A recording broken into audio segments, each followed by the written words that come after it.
सरपंच संतोष देशमुख यांच्या हत्येच्या निषेधार्थ आज पंढरपूरमध्ये जन आक्रोश मोर्चा आयोजित केला होता आणि या मोर्चासाठी महाराष्ट्रभरातून काही समाज सेवक आणि काही सामाजिक कार्यकर्ते देखील आले होते। माझ्यासोबत संजीव बोरकर आहेत। साहेब, लक्ष्मण हाके वारंवार मराठा समाजाला टार्गेट करतायत आणि वाल्मिक कराडांची ती बाजू घेत आहेत। नाही, लक्ष्मण हाकेंनी मराठा समाजाला टार्गेट करावं, काय करायचं ते करावं, पण ही घटना तशी नाही आहे। सरपंच संतोष देशमुखांची जी निर्घृणपणे हत्या केली गेलेली आहे, या हत्येतील जे आरोपी आहेत त्यांच्या बाजूने बोलणं, तुम्हाला मराठा द्वेष तुमचा काय असेल तो तुम्हाला काय खचून तुमच्यात भरायचा तो भरून घ्या, मात्र ज्या प्रकरणात तुम्ही मराठा द्वेषाच्या भावनेतून आरोपींच्या बाजूने बोलताय किंवा आरोपींना पाठबळ देणाऱ्या राजकारण्यांच्या बाजूने बोलताय, यातून लक्ष्मण हाके स्वतःच्या समाजातली ओबीसी समाजातली पद पूर्णपणे गमावून बसणार आहेत।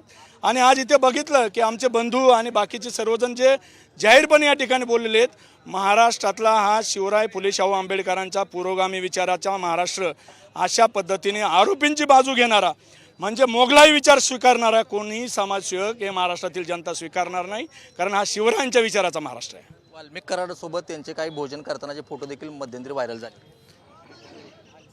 लक्ष्मण हाकेंची खरं तर या प्रकरणातली जी एंट्री आहे ती 15-20 दिवसानंतर झालेली आहे, त्यामुळं लक्ष्मण हाकेंची ही एंट्रीच मुळात सुपारी घेऊन झालेली आहे की काय असा प्रश्न महाराष्ट्रातल्या सर्वसामान्य जनतेला पडतोय। लक्ष्मण हाकेच्या कोणत्याही स्टेटमेंटला ना आमचा धनगर समाज बांधव गांभीर्याने घेईल, ना ओबीसी समाज बांधव गांभीर्याने घेईल, कारण हे प्रकरण जातीपातीचं नाहीच, हे मानवतेला काळीमा फासणारं प्रकरण आहे। माणुसकीची हत्या झाली आहे आणि म्हणून सर्व जाती धर्मीय समाज, केवळ मराठा समाज नाही, सर्व जाती धर्मीय समाज इथे हातात हात घालून जन आक्रोश करतोय। त्यामुळे लक्ष्मण हाके यांनी वेळीच काळाची पावलं ओळखावीत, अन्यथा त्यांना हा महाराष्ट्रातला सुजाण नागरिक, संवेदनशील नागरिक, विचारी नागरिक घरी बसवल्याशिवाय राहणार नाही। आज वाल्मिक कराडला 14 दिवसांची न्यायालयीन कोठडी मिळालेली आहे, कुठंतरी हे सोडायचा प्रयत्न सध्या सुरू असं वाटतं तुम्हाला? ज्युडिशियल कस्टडी जे त्यांना मिळालेले आहे, it is the part of procedure. त्यांच्या वकिलांचा युक्तिवाद आणि सरकारी वकिलांचा युक्तिवादामधून जे काही निष्पन्न झाले असेल ते माननीय कोर्टाचा तो निर्णय आहे। बिफोर द कोर्ट काय घडलं हे आपण सर्व इथं आहेत ते सांगू शकत नाही, त्याच्यामुळे मान्यवर न्यायालयाच्या निर्णयाबद्दल मला टिप्पणी करायची नाही। वाल्मिक कराड मध्यंतरी म्हणाले होते की शेतकऱ्यांकडे 10 लाख रुपये कुठून आले, कारण हार्वेस्टरमध्ये मोठ्या प्रमाणामध्ये घोटाळा सुरू झालेला आहे आणि त्या हाकेने तो शेतकऱ्यांवर आक्षेप घेतला आहे। हाके साहेबांनी शेतकऱ्यांकडे, आता मी मगाशी तुम्हाला सांगितलं, एक हार्वेस्टरची किंमत किती असते? 1 कोटीच्या आसपास, 1.25 कोटीची। आता 1.25 कोटीचा हार्वेस्टर जर एखादा शेतकरी त्याच्या कष्टातून बँकेच्या लोनमधून घेत असेल तर सबसिडीसाठी 8 लाख रुपये तो पाहुणेरावळ्यांकडनं, मित्रांकडनं, नोता गोत्यांकडनं कुणाकडून घेऊ शकतो।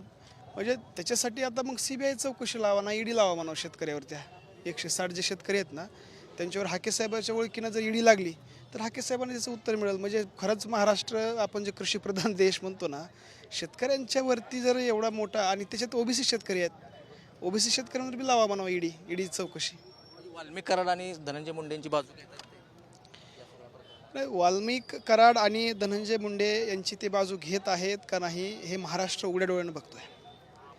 मी मगाशी त्यांना तेच बोललो की आजचं त्यांचं जे सगळे स्टेटमेंट आहेत, त्यांचं जे मीडियासमोरचं एक्सप्रेशन्स आहेत, हे आरोपींची बाजू घेण्याच्या मानसिकतेतले ते दिसत आहेत। ते आरोपींचे प्रवक्ते म्हणजे आरोपी यांच्या माध्यमातूनच बोलत आहेत की काय, असा महाराष्ट्राचा समज झालेला आहे। कॅमेरामन किरण काजळेसह भारत नागने, साम टीव्ही न्यूज, पंढरपूर। देश विदेशातील प्रत्येक घडामोडींचे लाईव्ह अपडेट मिळवण्यासाठी आता साम टीव्हीच्या सर्व सोशल मीडिया प्लॅटफॉर्मला लाईक, फॉलो आणि सबस्क्राईब करा। तसंच सर्व नोटिफिकेशनसाठी बेल आयकॉन प्रेस करायला विसरू नका।